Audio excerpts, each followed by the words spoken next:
semenjak Jenderal Baleho jadi stafnya dia. Siapa Jenderal Baleho? Dudung, saudara-saudara. Yang diduga terlibat kasus KM50 pembunuhan 6 laskar. Saya terakhir masuk penjara itu kasus KM50. Saya masuk kasus KM50. Saya buka semua di persidangan. Satu contoh. Ketika itu yang membedah 6 laskar, saya tanya, kalau ditembak di sini, ya, ditembak di sini, itu harusnya peluru keluar di mana? Dia bilang harusnya peluru keluar di sini. Sama begini, sekalipun beda paling 2 cm ke bawah atau ke atas. Ini enggak, peluru dari depan tembusnya ke bawah. Berarti kan ditembaknya begini. Berarti ditembak dari jarak dekat. Kalau ditembak begini, tembus sini, tembus belakang. Ini ditembak di sini, tembusnya ke bawah. Berarti ditembak begini. Kan saya juga suka nembak. Terus mereka ngomong, itu peluru tembus di antara 2 tulang rusuk begini. Tulang rusuk, peluru bisa tembus begini. Saya bilang hebat banget tuh polisi. Bisa tembak tulang rusuk tembus begini. Saya buka, saya bongkar semua kasus KM50 ketika persidangan, saudara-saudara. Sampai-sampai saya ambil foto salah satu laskar. Saya ambil foto salah satu laskar, saya lipat begini. Karena ada kain batiknya, saya lipat. Kenapa saya lipat? Ada luka di sini. Saya bilang, dokter, ini ada luka orang jatuh dari motor. Saya bohong gitu. Ini luka apa? Sebab kebanyakan mereka ngomong setiap luka itu lebam mayat, lebam mayat, lebam mayat. Ngomongnya begitu. Jadi saya tanya, ini luka apa? Oh kalau ini luka luar, karena saya bilang kan jatuh dari motor. Oh kalau ini luka luar, luka lecet. Akhirnya saya buka, nah inilah laskar. Ah kalau bilang luka lecet kan, berarti benar disiksa. Berarti benar disiksa. Jadi udah jangan. Saya divonis, apa vonisnya? Bukan berita bohong, berita tidak lengkap. Berarti apa? Benar para laskar disiksa. Itu terakhir saya masuk. Kenapa? Untuk membela laskar, membela 6 nyawa. Ini mereka pikir nyawa murah, nyawa rakyat dipikir murah. Pejabat-pejabat biadab, pejabat bangsat, jangan kau pikir nyawa rakyat murah. Kalian bisa jadi pejabat karena rakyat juga yang bisa turunkan kalian dari kursi-kursi kekuasaan, saudara-saudara. Habib Bahar bin Smith, coba tolong jalannya disterilkan ya. Kedatangan beliau, Masya Allah, ahlan wa sahlan ya Habibana Bahar bin Smith. Kita semakin antusias menunggu dari jam 6. Masya Allah kedatangan. Shallu ala Nabi Muhammad. Masya Allah, ahlan wa sahlan Habibana Bahar bin Smith. Subhanallah, Masya Allah, Masya Allah, Masya Allah, Masya Allah, Masya Allah. Ahlan wa sahlan ya Habibana Bahar bin Smith, yang kita nantikan telah tiba di tengah-tengah kita semua dengan kerajaan kereta yang diciptakan oleh keluarga besar Al-Qadiriyah. Masya Allah, malam ini kita bertemu yang dengan yang kita cintai, yang kita tunggu-tunggu. Subhanallah, Masya Allah, Tabarakallah. Dan Husaini ya Rasulullah.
Alhamdulillah, sebelumnya mendengarkan tausiah, ada cindera mata dari keluarga besar Al-Qadiriyah untuk Habibana Habib Bahar bin Smith.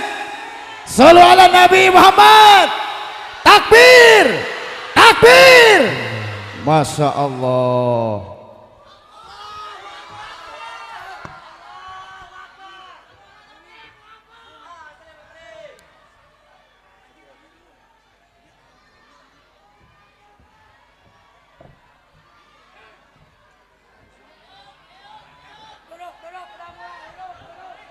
Ya, duduk. Harap tenang, duduk. Ya, semuanya duduk, harap tenang.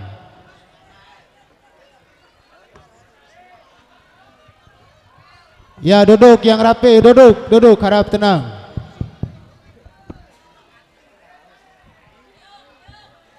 Duduk yang rapi, diharap duduk.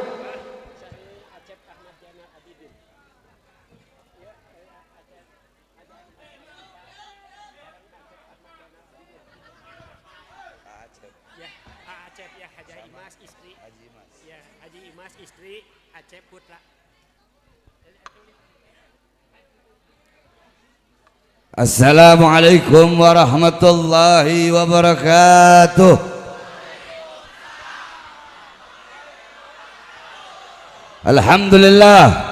Alhamdulillahil qawiyyu sultanuh, al-wadihil burhanuh, al-mabsut fil wujud karamuhu wa ihsanuh. Allahumma salli wa sallim wa barik wa karrim wa azim ala nuril anwar wa sirril asrar wa tiryakil akhyar wa miftahi babil yasar sayyidina wa maulana Muhammadinil Mukhtar wa alihil athar wa ashabihil akhyar adada ni'amillahi wa ifdalih, amma ba'd. Yang saya cintai, yang saya muliakan, segenap para alim ulama, para habaib, para kiai, para tuan-tuan guru, para ajengan, para tokoh masyarakat, segenap aparat pemerintah, wabil khusus sahibul hajat, guru kita yang mulia yaitu Aang Romli dan keluarga besar Al-Qadiriyah, keluarga besar almarhum Kiai Haji Abdul Qadir, seluruh anak-anak beliau, seluruh cucu-cucu beliau, mudah-mudahan semuanya keluarga besar beliau Allah subhanahu wa ta'ala lindungi, Allah berikan rahmat, Allah berikan kasih sayang, Allah berikan penjagaan, dan insya Allah seluruh santri-santri di sini mendapatkan ilmu yang bermanfaat, seluruh santri menjadi santri-santri yang berakhlak, santri-santri yang beradab, santri-santri yang mengikuti baginda Nabi besar Muhammad sallallahu alaihi wasallam, beserta seluruh yang saya cintai, yang saya muliakan, hadirin hadirat, bapak-bapak, ibu-ibu, khususnya para pemuda-pemudi dan para santri-santri yang dimuliakan oleh Allah subhanahu wa ta'ala. Alhamdulillah, segala puji dan syukur kehadirat Allah. Dialah Allah yang maha besar, yang besar selain Allah kecil. Dialah Allah yang maha perkasa, yang maha kuat, yang perkasa, yang kuat selain Allah lemah. Dialah Allah raja di atas para raja, yang raja selain Allah hamba. Dialah Allah yang maha melihat, yang melihat selain Allah buta terhadap warna-warna yang jauh dan warna-warna yang tersembunyi. Dialah Allah yang maha mendengar, yang mendengar selain Allah tuli terhadap suara-suara yang jauh dan suara-suara yang dekat akan menulikannya. Dialah Allah yang maha berilmu, yang berilmu selain Allah adalah pencari ilmu. Dialah Allah yang maha tahu, yang tahu selain Allah adalah pencari pengetahuan. Dialah Allah yang maha hidup, yang hidup selain Allah pasti akan mati, yang ada selain Allah pasti akan tiada, yang wujud selain Allah pasti akan binasa. Adanya Allah, wujudnya Allah kekal abadi selama-lamanya. Dan dialah Allah yang dimana pada malam hari yang mulia ini di saat hamba-hamba yang lain lalai, di saat hamba-hamba yang lain lupa kepada Allah, di saat hamba-hamba yang lain sibuk dengan urusan dunia, sibuk bermaksiat, sibuk berbuat dosa, sibuk telanjang, kita duduk di sini sibuk berzikir kepada Allah, sibuk mengingat Allah. Kita di sini untuk duduk menuntut ilmunya Allah. Kita duduk di sini dalam rangka haul Hajah Imas dan Acep. Kita duduk di sini mengenang beliau-beliau, duduk di sini membaca Maulid Nabi Muhammad. Tempat ini menjadi tempat turunnya rahmat, tempat turunnya maghfirat, tempat turunnya kasih sayang, tempat turunnya pengampunan. Saudara-saudara, demi Allah, karpet yang engkau duduki lebih mulia daripada kursi yang diduduki oleh Presiden Prabowo, saudara-saudara.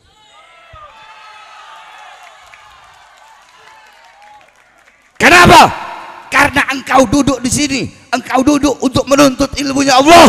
Sayyidina Umar bin Khattab radhiyallahu an, apa kata beliau? Innallaha lam yahluk fi wajhil ardi turaban afdal min majlisil ilm. Apa kata Sayyidina Umar? Allah tidak pernah menciptakan di muka bumi sejengkal tanah yang lebih mulia selain daripada tanah yang dipakai untuk menuntut ilmunya Allah Subhanahu wa taala. Sehingga kita duduk di sini menuntut ilmunya Allah, duduk berkumpul bersama ulama, memandang wajah para tuan-tuan guru yang dimana Rasulullah mengatakan, man nadhara ila wajhil alim nadratan fafariha biha wa khalaqallahu min tilka nadhra malakan yastaghfir lahu ila yaumil qiyamah. Apa kata Rasulullah? Siapa orang memandang wajah ulama, memandang wajah orang soleh dengan pandangan cinta, dengan pandangan gembira, dengan pandangan bahagia, maka dari setiap pandangan itu Allah ciptakan malaikat yang akan memohonkan ampun atas dosa-dosanya. Kata Rasulullah, man jalasa aliman faka'annama jalasani, faman jalasani fid dunya ajlastuhu ma'yaumal qiyamah. Siapa orang yang di dunia duduk berkumpul bersama ulama, duduk berkumpul bersama orang soleh di majelis-majelis taklim, di majelis-majelis ilmu, di majelis-majelis zikir, di masjid-masjid, di musola-musola, di surau-surau, di pondok-pondok pesantren, duduk berkumpul bersama ulama, duduk berkumpul bersama pewaris Nabi, duduk berkumpul bersama pemegang tongkat estafet perjuangan Nabi, duduk berkumpul bersama penyambung lidah Nabi Muhammad. Apa kata Nabi? Mereka sama seperti duduk denganku di dunia.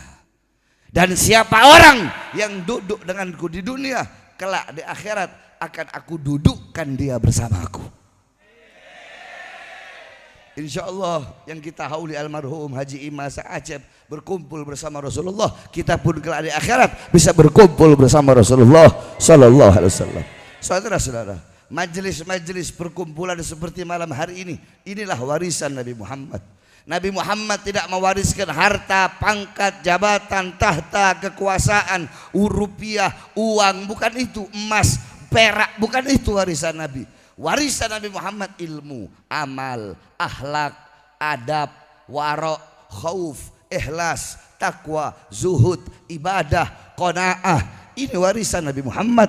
Engkau duduk di sini untuk mengambil warisan Nabi Muhammad. Nah, saudara-saudara, setelah engkau mendapatkan warisan Nabi Muhammad, walaupun kau mendapatkan warisan dunia emas segunung, itu tidak ada apa-apanya, tidak ada nilainya dengan warisan Nabi Muhammad SAW. Abu Hurairah radhiyallahu an, beliau pergi ke pasar. Apa kata beliau? Hei orang-orang pasar, di masjid sedang dibagi-bagikan warisan Nabi Muhammad. Yang berdagang tutup tokonya, mereka semua pergi ke masjid. Sampai ke masjid mereka lihat, kata mereka, wahai Abu Hurairah, mana? Tidak ada dibagikan baju Nabi, sorban Nabi, tidak ada dibagikan. Yang ada cuma lingkaran halakoh orang-orang yang sedang menuntut ilmu. Apa kata Abu Hurairah? Majelis-majelis ilmu itulah warisan baginda Nabi besar Muhammad Sallallahu Alaihi Wasallam. Saudara-saudara, jarak kedekatanmu dengan Nabi, jauh dekat engkau dengan Nabi, kelak di akhirat itu menurut kadar kedekatanmu di dunia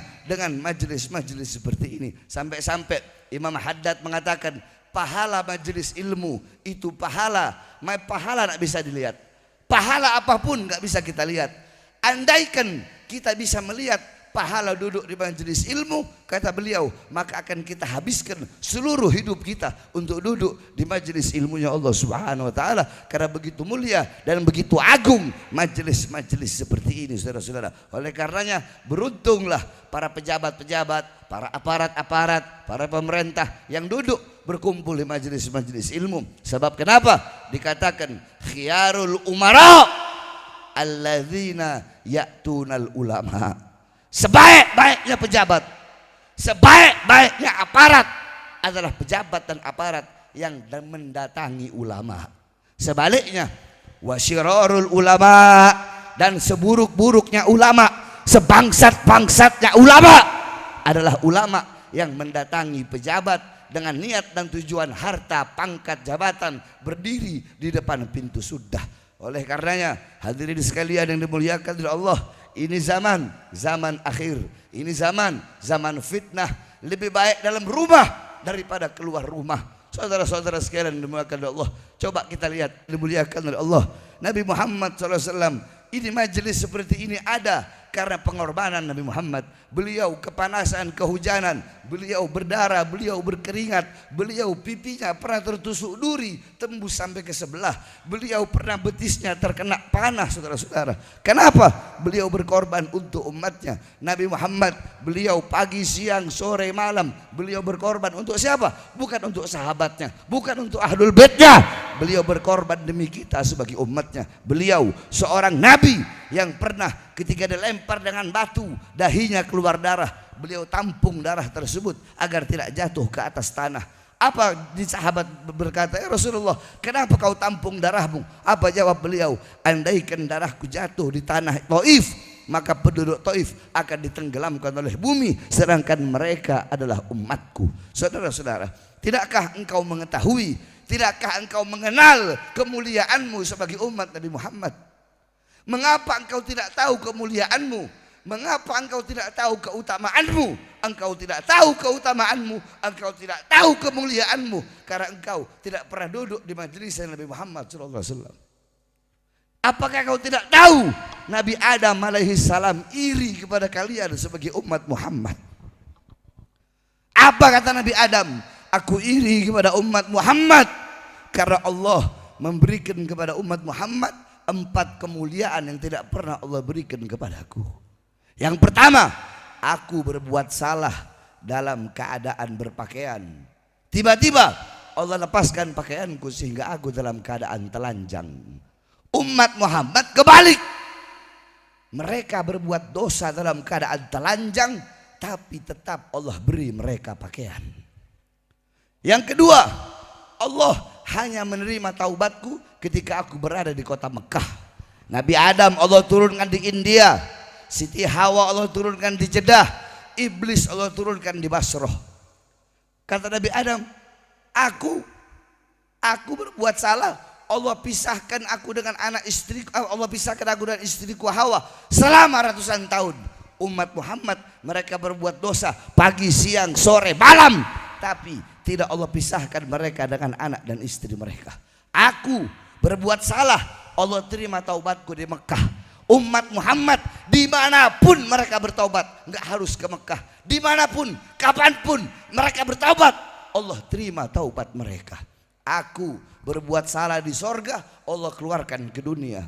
Umat Muhammad berbuat salah di dunia, Allah Subhanahu wa taala masukkan mereka ke sorga. Alwi, diam, duduk. Ali, diam, duduk, jangan bicara. Diam, duduk situ, nggak boleh ngomong. Umat Muhammad mereka berbuat salah di dunia, tapi kalau bertaubat meninggal husnul khatimah, Allah masukkan mereka ke dalam sorga. Sungguh aku iri kepada umat Muhammad. Tidakkah kau tahu kemuliaan itu? Tidakkah kau tahu bahwa Nabi Musa alaihi salam berkata, ya Allah, aku ingin melihat zatmu. Apa kata Allah? Wahai Musa, kau akan hancur lebur, kau tidak akan bisa melihat zatku. Ketahuilah, antara diriku dengan hamba-hambaku ditutupi dengan 70.000 hijab, 70.000 penghalang. Al-Imam Ghazali menjelaskan penghalangnya Allah. Setiap penghalang Allah ciptakan dari cahaya, air dan kegelapan. Di dalam penghalang Allah ada suara gemuruh air. Andaikan kita bisa mendengar itu suara air, hati kita bakal copot dari badan saking dahsyatnya suara gemuruh air tersebut. Apa kata Allah? 70.000 penghalang ini tidak akan aku buka untuk siapapun kecuali untuk umat Muhammad. Apa kata Nabi Musa? Ya Allah, aku tidak bisa menjadi Muhammad, maka jadikanlah aku bagian daripada umat Muhammad. Tidakkah kau tahu kemuliaan itu? Tidakkah kau tahu bahwasanya umat-umat terdahulu kalau mereka berbuat dosa besar, mereka harus cari gunung jurang yang tinggi, loncat sampai mati, baru tobat mereka diterima. Kita enggak seperti itu. Berbuat dosa cukup kita bertobat, berdoa kepada Allah Subhanahu wa taala. Ini keutamaan dan kemuliaan yang Allah berikan kepada kita, tapi kita lalai, tapi kita tidak tahu. Kenapa? Karena kita jauh dari Nabi Muhammad SAW. Saudara-saudara, ketahuilah, Al-Imam Ali bin Abi Thalib radhiyallahu an, beliau berkata, Inna Rasulullah SAW fi akhir nafsi harakat syafataihi marratain, falgaitu sam'i fasabi'tuhu yaqul ummati ummati fagubidar Rasul sallallahu alaihi wasallam. Kata Sayyidina Ali, pada saat detik-detik terakhir wafatnya Rasulullah, aku melihat beliau menggerakkan bibirnya dengan 2 kali gerakan. Aku dekatkan telingaku, beliau berkata, ummati ummati, umatku umatku. Datang Jibril, datang Allah berkata, wahai Israel, cabutlah engkau pasang sebaik-baiknya wajah, karena engkau akan mencabut sebaik-baiknya makhluk, yaitu Muhammad SAW. Datang Israel, kata Allah, engkau izin dulu kepadanya, izin dulu, mau atau tidak dicabut nyawanya. Kalau dia mau, kau cabut. Kalau dia tidak mau, kembalilah kepadaku. Datang Israel di depan rumah Rasulullah. Rasulullah di rumah Sayyidatuna Aisyah di kamar, beliau sedang sakit. Pintu dibuka oleh Sayyidatuna Fatimah. Siti Fatimah berkata, siapa engkau? Tidakkah kau tahu ayahku sedang sakit? Apa kata Israel? Aku yang memisahkan anak dengan orang tua, aku yang memisahkan suami dengan istri, aku yang menjadikan anak-anak menjadi yatim, aku yang menjadikan istri-istri menjadi janda, aku yang memisahkan kehidupan. Aku adalah maut. Aku datang kemari atas perintah Allah untuk mencabut nyawa sebaik-baik makhluk, yaitu ayahmu Sayyidina Muhammad Rasulullah. Sayyidatuna Fatimah datang menangis. Apa kata Rasulullah? Jangan kau bersedih wahai Fatimah, karena engkau adalah manusia yang pertama kali akan menyusulku, dan di akhirat manusia yang akan masuk surga setelahku. Datang Israel dan Jibril. Apa kata Rasulullah? Wahai Jibril, tolong ibu-ibu diam. Mohon maaf, saya nggak bisa lama, dan mohon maaf saya telat. Saya habis ceramah dari Bima tanggal 1 Mei. Habis ceramah di Bima, saya ceramah di Dompu. Habis di Dompu, saya ceramah di Lombok. Habis di Lombok, saya ceramah di Gili Trawangan. Habis ceramah di Gili Trawangan, balik ke Lombok. Tadi baru langsung ke sini. Terus saya habis operasi. Kalau ibu-ibu masih ribut, saya pulang. Jadi mohon maaf saya telat, dan mohon maaf saya tidak bisa lama. Walaupun sedikit, insya Allah bermanfaat. Rasulullah berkata kepada Jibril, wahai Jibril, aku belum puas meninggalkan umatku. Tolong mintakan kepada Allah jaminan untuk umatku. Pergi Jibril kepada Allah. Kata Jibril, ya Allah, kekasihmu minta jaminan untuk umatnya. Apa kata Allah? Basyirhu, innal jannah muharramatun ilal umam qabla an tadkhuluha ummatuh. Katakan kabar gembira, basyirhu, berikan kabar gembira kepadanya. Jaminan dariku, sorga aku haramkan dimasuki oleh siapapun sebelum sorga dimasuki oleh umat Muhammad.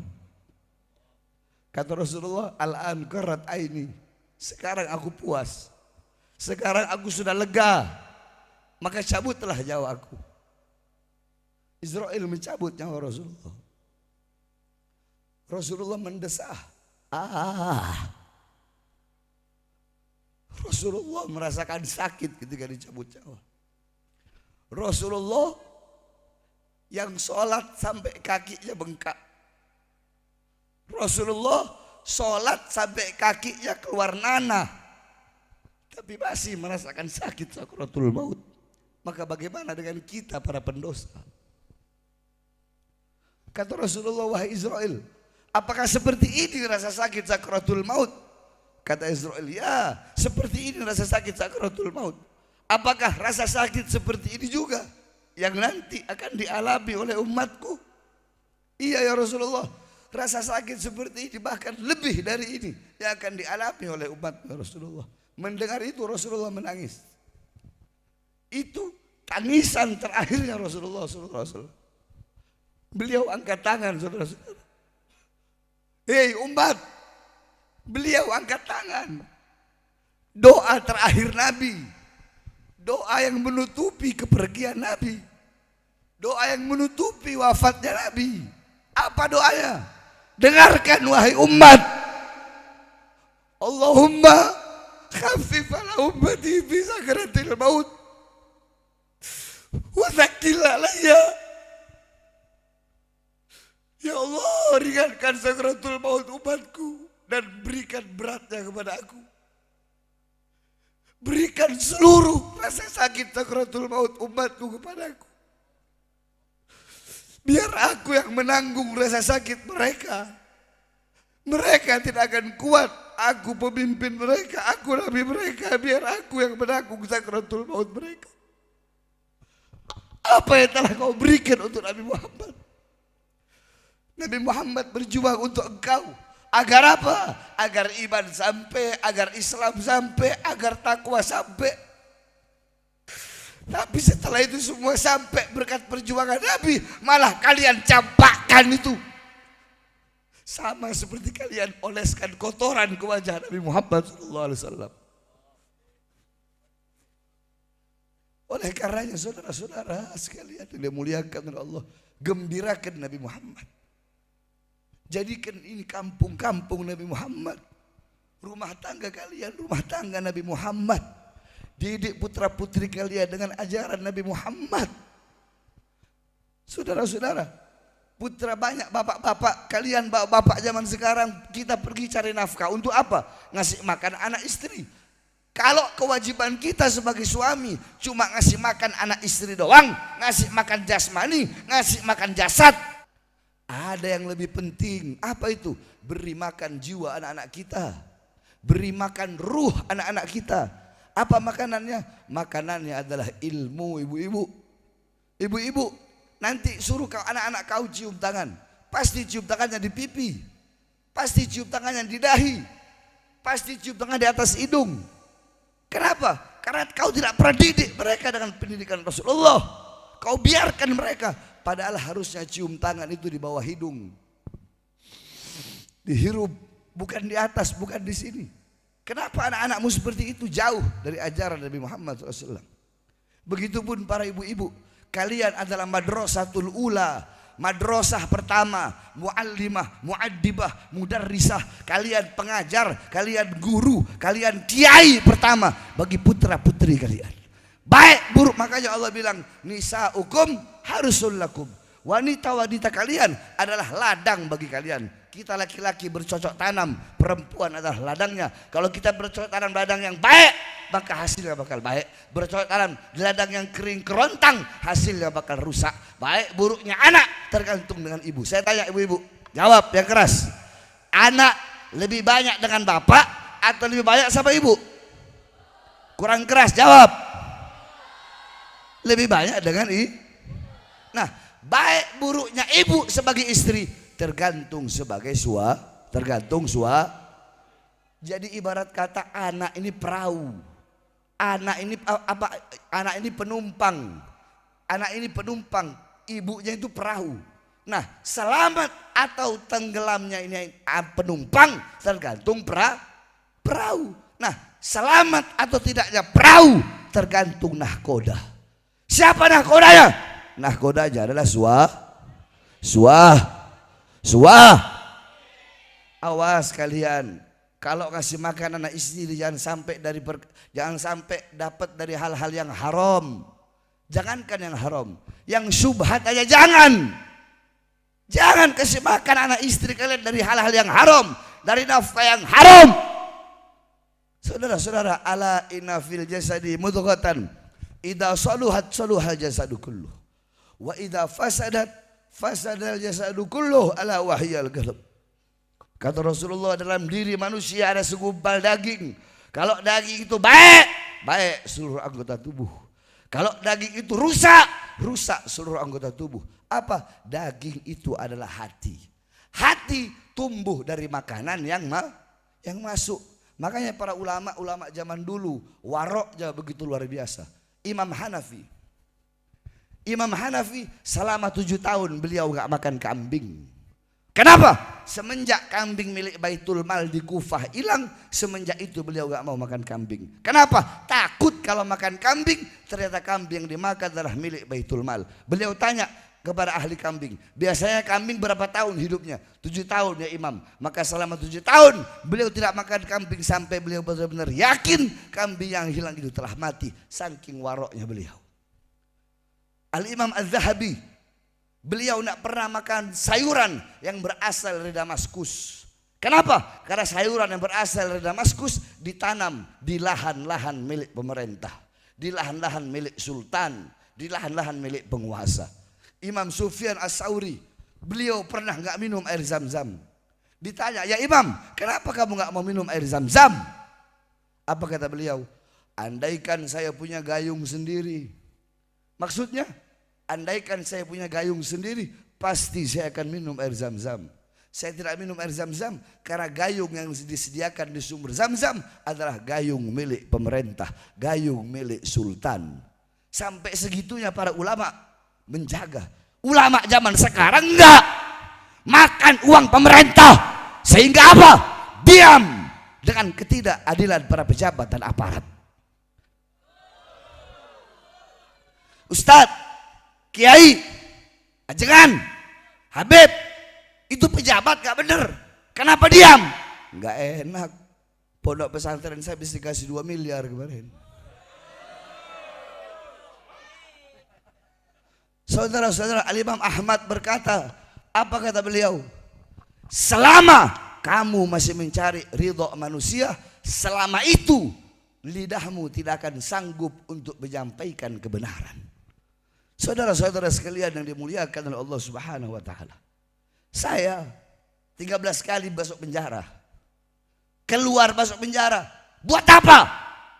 Untuk membela rakyat. Saudara-saudara, untuk rakyat, untuk bangsa, untuk agama, untuk negara.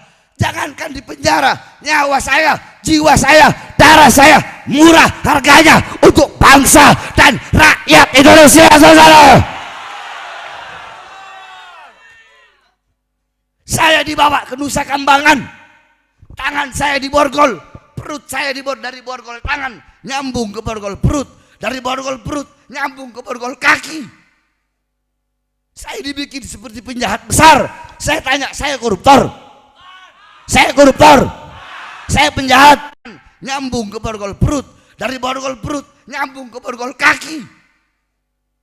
Saya dibikin seperti penjahat besar. Saya tanya, saya koruptor? Saya koruptor? Saya penjahat?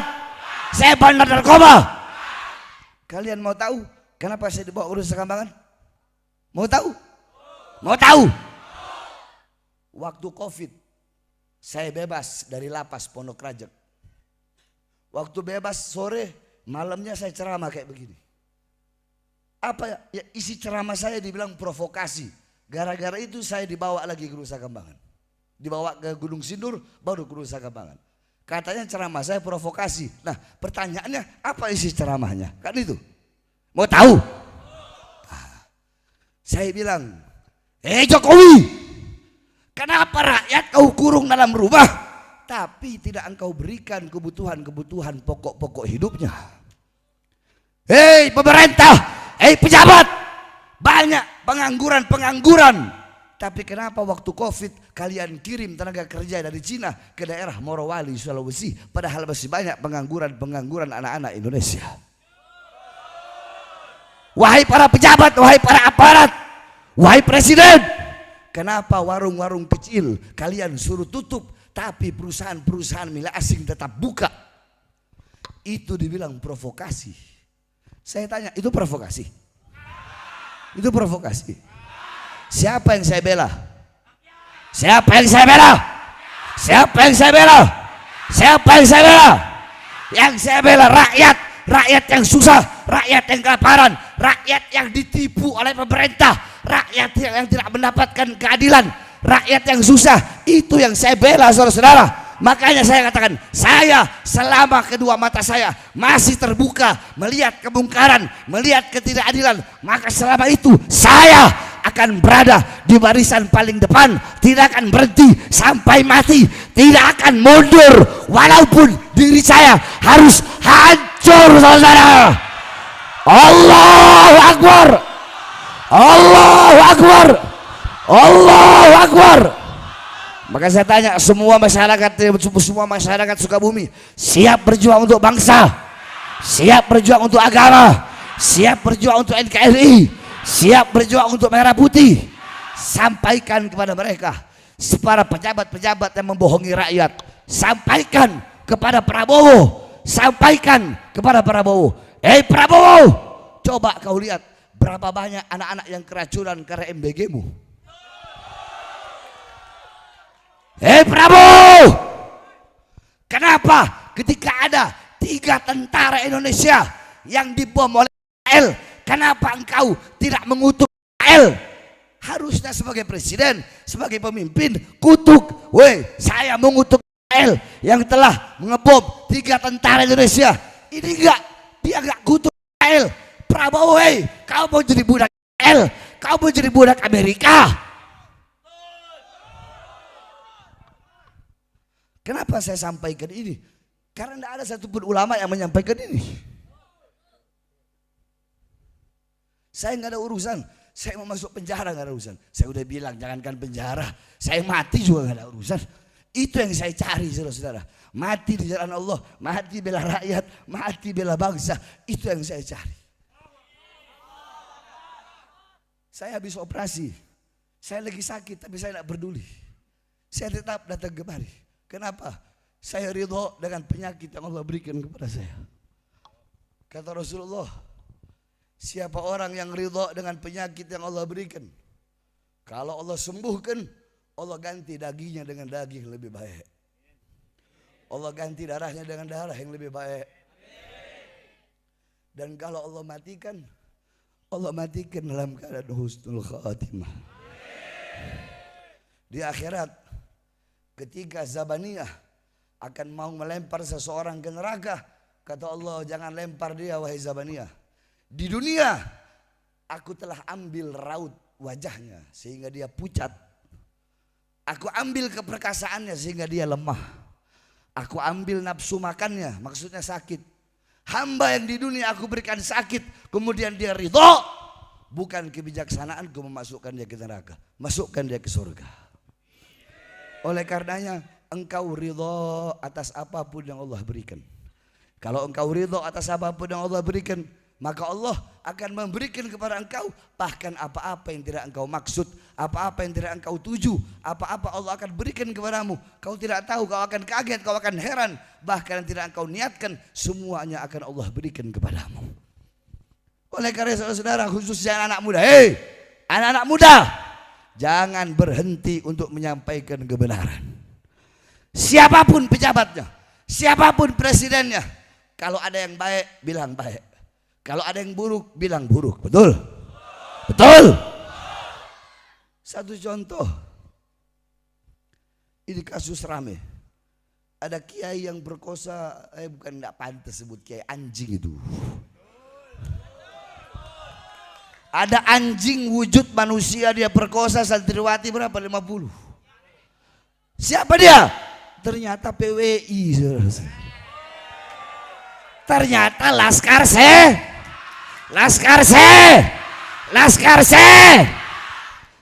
setan, pemecah belah umat, habaib kiai diadu domba. Nggak taunya perkosa santri, biadab, anjing, betul, nggak pantas disebut ustadz. Tapi ingat, jangan hanya gara-gara satu anjing yang begitu kau anggap semua kiai begitu. Ndak, jangan gara-gara satu membocorkan perahu semua tenggelam, jangan. Sama kayak polisi Pak Selamat. Contoh Sambo, Sambo bangsat, Sambo bejat, Sambo pembunuh.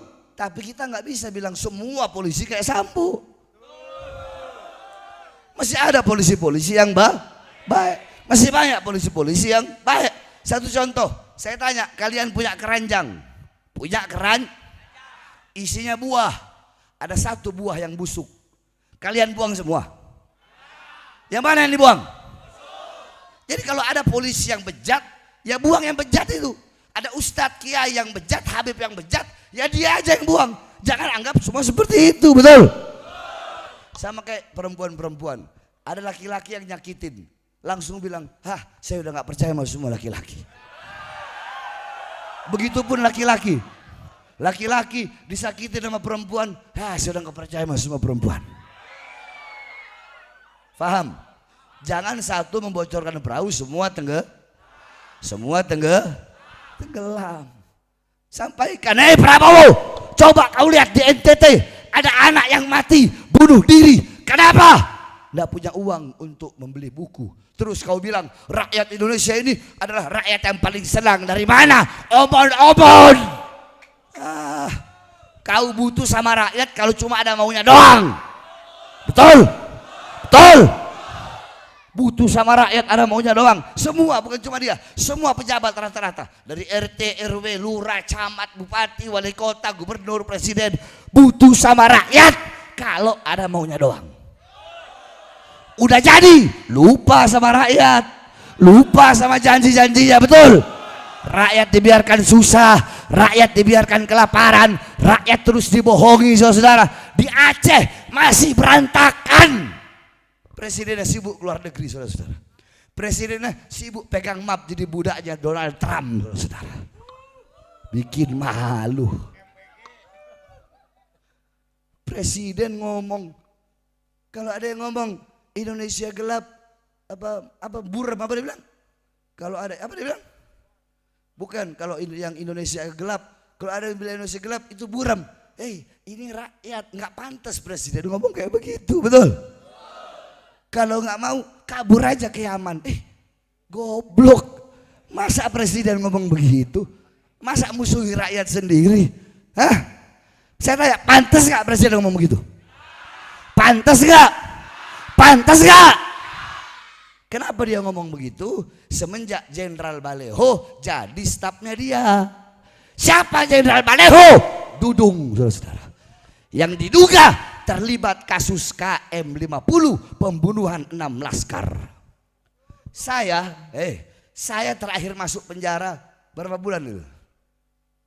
Sekitar 6-7 bulan ya, 7 bulan 8 bulan saya masuk. Itu kasus KM50. Saya masuk kasus KM50.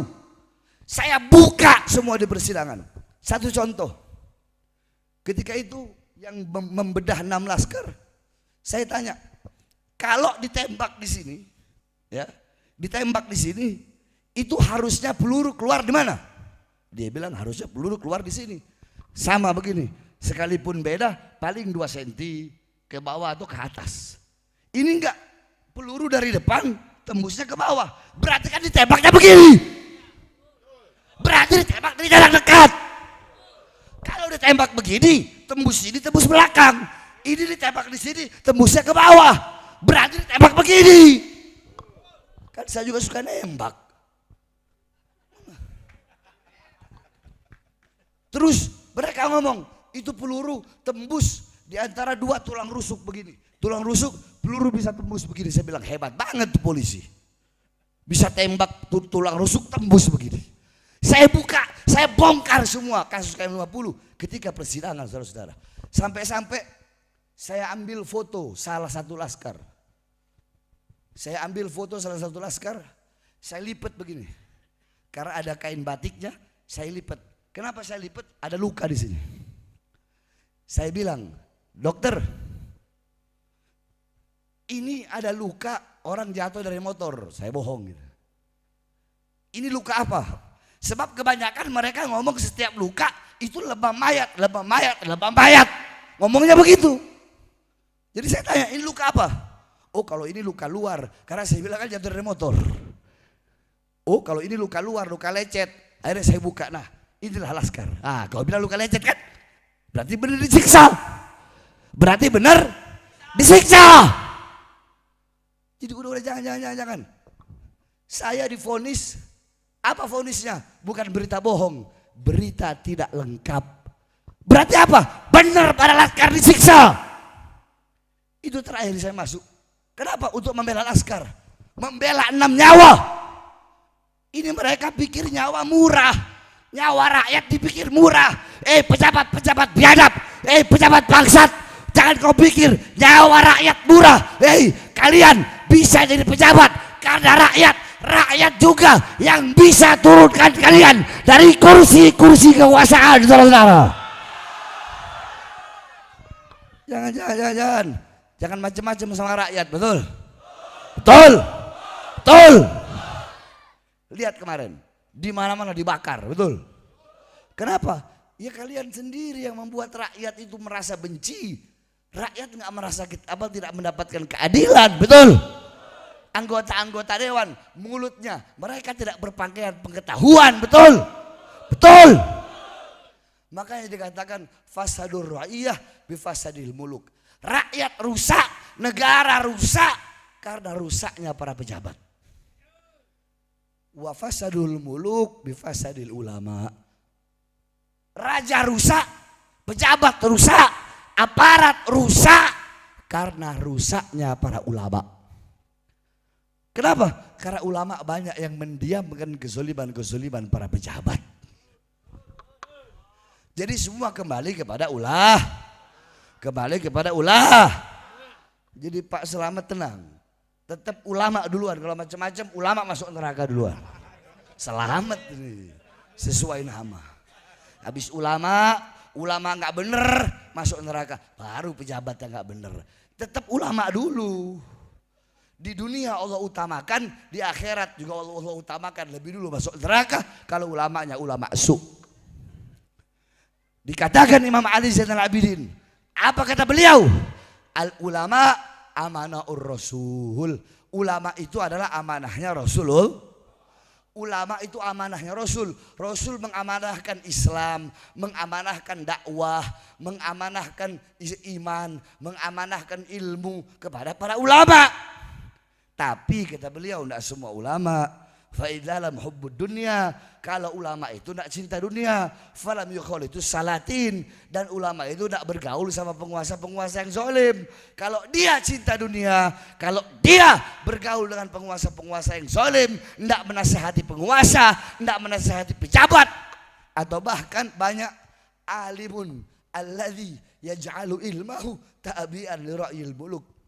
Ada ulama yang menjadikan ilmunya untuk mengikuti kemauan para penguasa. Penguasa maunya A, ini haram. Gimana caranya agar ini A jadi halal? Coba kita lihat, haji dikorupsi, betul? Betul. Siapa yang korupsi haji? Siapa? Kecil banget Giliran Prabowo ngomongnya kenceng. Siapa? Dana haji dikorupsi, saudara. Kalau haji aja dikorupsi urusan akhirat, bagaimana cuma jalan? Ini lurahnya ada nggak? Ada nggak? Camat ada nggak? Oh brengsek.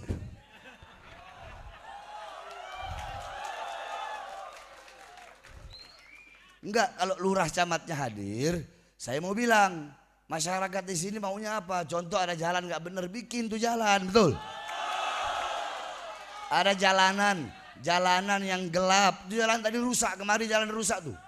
Itu gelap. Bagaimana orang yang pakai motor udah tua takut kalau jatuh? Siapa yang tanggung jawab? Para pejabat, aparat. Makanya di lurah brengsek camat, bangun itu jalan.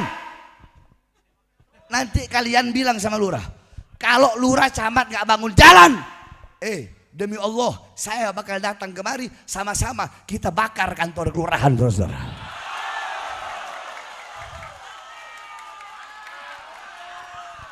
Iya. Loh, Beb, kenapa dibakar? Iya, dibilangin nggak diomongin, dibilangin nggak mau, ya bakar. Kalau lidah udah nggak bisa berbicara, maka korek dan bensin yang berbicara. Betul? Itu jalan kemari rusak. Jalan kemari benerin.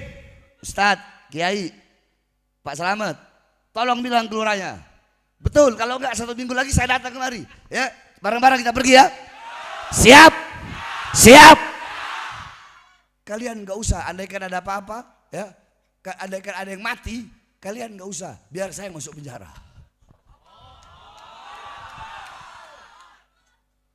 Bangun itu jalan, orang untuk rakyat kok, betul?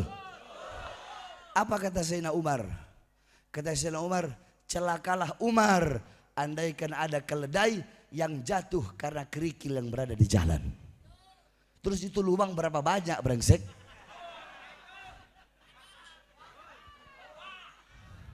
Tolong, saya bilangin, yang tua-tua kalau nggak mau ada kerusuhan, ya Pak Slamet, saya orang nggak cuma ngomong, saya orangnya beda, nggak cuma ngomong. Kalau nggak mau ada kerusuhan, bilang bikin tuh jalan. Kalau nggak bikin, saya pimpin masyarakat sama-sama kita demo kantor kelurahan, kantor kecamatan. Betul, betul, betul. Saya udah bilang berkali-kali untuk rakyat. Jangankan di penjara, nyawa, jiwa, darah murah harganya tumpah untuk bangsa dan rakyat Indonesia. Allahu Akbar. Siap berjuang, siap berjuang. Sampaikan kepada mereka, presidennya, Prabowo, menteri-menterinya, gubernurnya, semuanya sampaikan, kami pemuda-pemudi Indonesia bersumpah demi Allah, selama darah kami masih merah, tulang kami masih putih, merah putih, maka selama itu kami tidak akan pernah berhenti untuk melawan kemungkaran, melawan kezaliman, melawan ketidakadilan. Kami akan terus berjuang sampai titik darah penghabisan, saudara. Allahu Akbar, Allahu Akbar, Allahu Akbar. Ini lurah pasti dengar ini.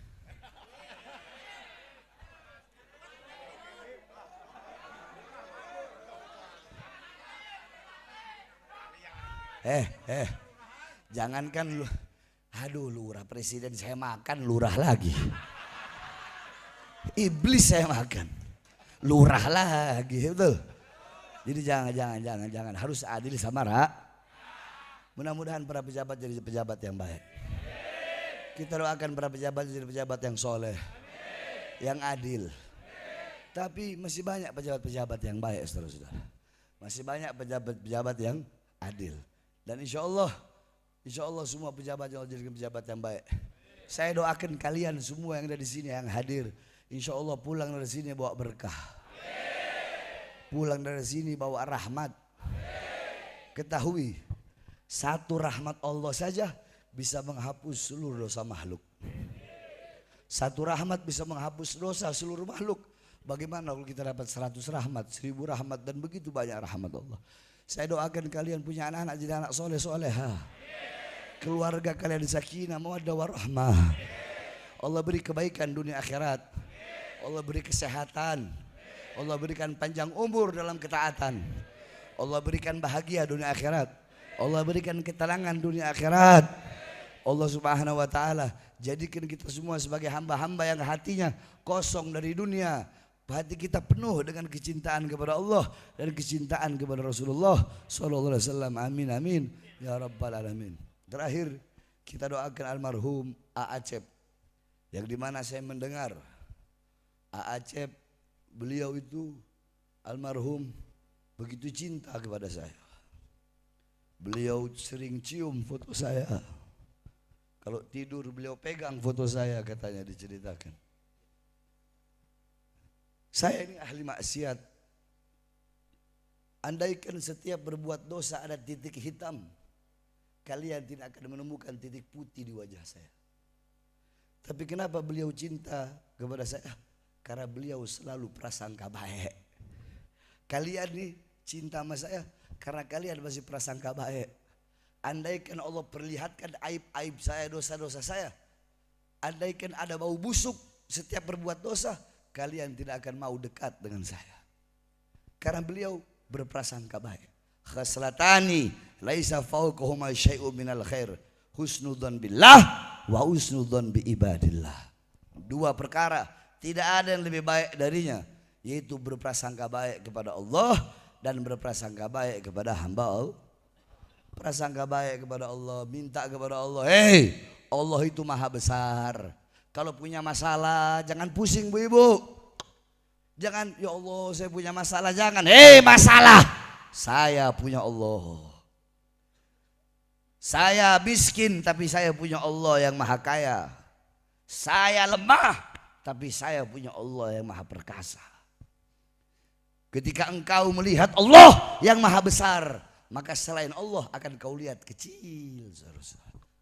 Oleh karenanya insya Allah, dan saya minta khusus doakan saya agar Allah berikan kesembuhan, agar selalu bisa berjuang. Sama-sama kita berjuang. Mudah-mudahan Allah angkat penyakit-penyakit saya. Karena saudara-saudara, saya dulu itu nggak mikirin diri saya.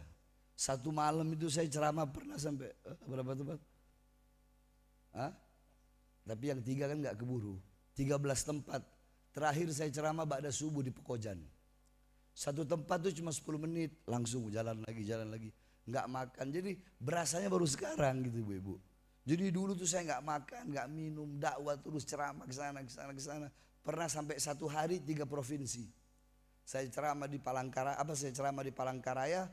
Dari Palangkaraya ke pagi Palangkaraya, siang Banjarmasin, malam Balikpapan. 3 provinsi dalam 1 hari. Jadi saya nggak peduli diri saya. Nah, sekarang baru saya berasa sakitnya. Makanya doakan mudah-mudahan Allah angkat penyakit-penyakit saya. Allahumma nas'aluka khairal as'alah wa khairat du'a wa khairan najah wa khairal amal wa khairal hayat wa khairal mamat wa tsabbitna wa tsaqil mawadhana wa haqiq imana wa anta maulana fansurna alal qaumil kafirin wal zalimin wal fajirin wal fasikin wal kadhibin wa sallallahu alaihi wasallam Muhammadin wa ala alihi washabihi wasallam walhamdulillahi rabbil alamin. Terakhir kita minta itu si anjing, siapa namanya tuh? Siapa? Namanya siapa itu yang perkosa santri itu? Ashari. Si anjing Ashari itu harus dihukum mati. Betul? Ya, kayak begitu terus dihukum mati. Agar apa? Agar jadi pelajaran. Saudara-saudara, orang-orang seperti itu ya, hidup tujuannya perut, berbuat dosa di bawah perut. Itu maksudnya paham? Ya, tujuan hidupnya perut, makan, berbuat dosanya di bawah perut, tahu? Yaitu dia perkosa 50 santri. Orang yang tujuannya perut seperti itu dan di bawah perut, maka nilainya di sisi Allah sama dengan sesuatu yang keluar dari perutnya. Tahu kan? Tai. Paham? Nah, makanya awas, jaga syahwat, jaga hawa nafsu. Anna syahwata tusayyirul muluka abida. Wa sabra yusayyirul abida muluka. Hawa nafsu, syahwat bisa menjadikan raja, bisa jadi budak karena hawa nafsu, karena syahwat. Diceritakan pernah ada 3 orang masuk dalam goa.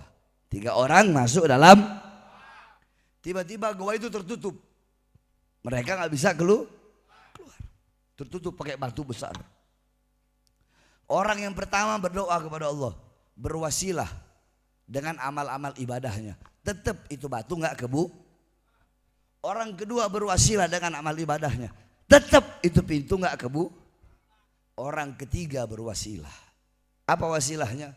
Ya Allah, saya pernah berada di kebun dengan sepupu perempuan saya. Sepupu perempuan saya mengajak saya untuk berzina. Saya ambil api, saya taruh tangan saya panas. Maka saya merasakan kalau api dunia saja begitu panas, kalau saya berzina masuk neraka, bagaimana dengan api neraka? Kamu tahu api neraka? Api neraka itu ada 4. Yang satu berwarna merah, itu yang paling rendah. Di atasnya yang warna biru. Di atasnya lagi yang warna hitam, yang paling panas warna putih. Jangankan ngomong yang putih yang paling panas. Yang merah ketika Allah ciptakan, Allah ambil uap. Uapnya bukan apinya. Allah ambil uapnya, Allah taruh di dunia. Ini dunia terbakar beserta isi-isinya. Itu baru uapnya, belum apinya. Bagaimana dengan yang warna biru? Bagaimana dengan yang berwarna hitam? Dan bagaimana dengan yang berwarna putih? Imam Ali Zainal Abidin, beliau pernah sholat. Ketika sholat, rumahnya terbakar. Tapi tetap beliau dalam posisi sholat. Sampai beliau salam. Assalamualaikum warahmatullahi. Assalamualaikum warahmatullahi. Kaget rumahnya udah kebakar. Kata muridnya, Imam, kau tidak merasakan panasnya api? Apa kata beliau? Aku tidak merasakan panasnya api dunia. Karena ketika sholat aku sedang membayangkan begitu panasnya api nerakanya Allah. Itu para imam, itu orang-orang soleh. Yang dimana mereka pasti masuk surga, tapi masih takut kepada Allah. Kita siapa? Kok nggak punya rasa takut kepada Allah? Hei anjing, ya Sari, ketahuilah, laukana dumua ahlil ardi jumiat, lakana dumua dauda aksar. Andaikan seluruh air mata penduduk bumi disatukan jadi satu, lebih banyak air mata yang dikeluarkan Nabi Daud alaihi salam saking takutnya kepada Allah. Walau kana dumua ahlil ardi wa dumua dauda jumiat, lakana dumua Adam aktsar. Dan andaikan seluruh air mata penduduk bumi dan air mata Nabi Daud dikumpulkan jadi satu, lebih banyak air mata Nabi Adam min khosyatillah saking takutnya kepada Allah. Oleh karenanya kita doakan mudah-mudahan guru kita, ya, guru kita, saya ini suka lupa saudara-saudara, apalagi lagi sakit begini. Aromli, ini beliau luar biasa. Beliau sambut saya, makasih Kiai, makasih hadiah pedangnya, terima kasih sambutannya, Ustaz antum semua, Pak Selamat. Tadi saya dikawal sama anggota, terima kasih banyak. Mudah-mudahan Allah balas kebaikan antum semua. Allah balas kebaikan antum semua. Rasulullah bilang, siapa orang yang berbuat baik kepada anak cucuku, anak cucuku tidak bisa membalasnya, kelak aku akan membalasnya di akhirat dengan syafaatku. Maka apakah ada yang lebih indah dari syafaatku? InsyaAllah kita dapat syafaat Rasulullah SAW. Amin amin. Kita doakan Aromli panjang umur. InsyaAllah beliau dikasih istiqamah dalam menyebarkan dakwah, dalam melayani santri-santri. Seorang guru harus melayani santri, harus khidmat muslimin wal muslimat, nasyri dakwah, menyebarkan dakwah. Insyaallah antum panjang umur dalam ketaatan, antum punya kakak-kakak semuanya. Kemudian di sini juga para laskar-laskar, kemudian ada ormas semuanya. Ini dari mana? Goib. Kemudian ada dari PP, ada Pemuda Pancasila. Kemudian ada KBI, kemudian ada Sapu Jagat. Nah, Sapu Jagat ini sering ke pesantren saya. Ya, InsyaAllah semuanya diberi keberkahan oleh Allah. Amin amin ya rabbal alamin. Saudara-saudara, saya mohon maaf. Ini saja dapat saya sampaikan. Terakhir, sama-sama kita nyanyikan prajurit membela Rasulullah. Apal? Apal? Semangat, semangat. Nah, nyalain flashnya semua. Ayo, hadroh mana ada hadroh? Main hadroh yang semangat, yang cepet, ya, yang cepet, tung tung tung tung tung tung tung tung tung, gitu, kayak mau Israel, Ayo nyalakan flashnya, duduk aja. Kalau mau berdiri nggak apa-apa juga, berdiri terserah. Ayo, yang semangat. Terus siap. Semuanya. Prajurit pembela Rasulullah, bangkitlah untuk agama, bangkitlah untuk negara. Flashnya, satu yang di atas flashnya. Musuh lawan dia berdarah, agama dan negara tercinta kematian murah harganya. Maju, maju. ABC. Kami berjanji demi Allah rela be. Wahai prajurit Pembela Rasulullah, berjuang walau harus melangkah tekan mata, takkan mundur, walau satu langkah, takkan mundur. walau satu langkah. Wahai para pemudi-pemuda, kibarkan Panji Al-Mustafa, serahkan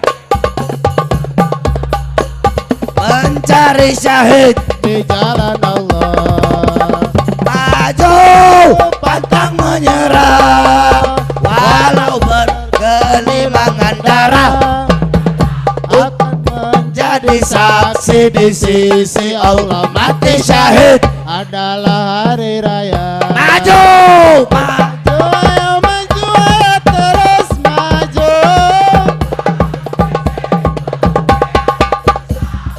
Kami berjanji demi Allah rela binasa demi agama. Wahai prajurit pembela Rasulullah, berjuanglah tanpa lelah. Walau harus merangkak dengan mata, takkan mundur, walau satu langkah, takkan mundur. walau satu langkah. Saya tanya, untuk melawan pengkhianat bangsa maju atau mundur? Maju atau mundur? Melawan pejabat soleh maju atau mundur? Melawan RT, RW, lurah, camat, bupati, wali kota, gubernur, menteri, presiden yang zolim, yang tidak adil kepada rakyat, lawan atau biarkan? Lawan atau biarkan? Siap hancur, siap mati. Allahu Akbar, Allahu Akbar.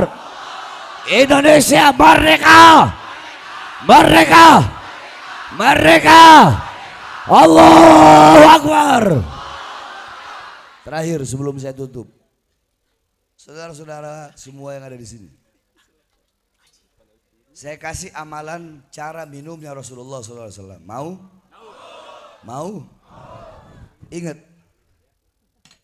jikalau engkau minum dengan cara minumnya Rasulullah, engkau minum dengan sunnahnya Rasulullah, selama air itu ada dalam tubuhmu, selama itu engkau akan tercegah dari perbuatan dosa.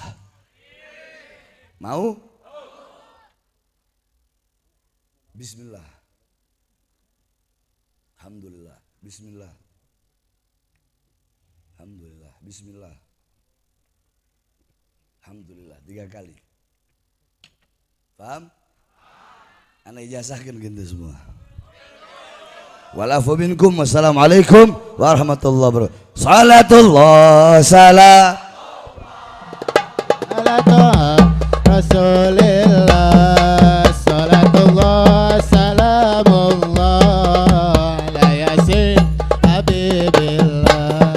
Salatullah salamullah ala toha Rasulillah, salatullah salamullah ala yasin habibillah. Salatullah salamullah ala toha Rasulillah, salatullah salamullah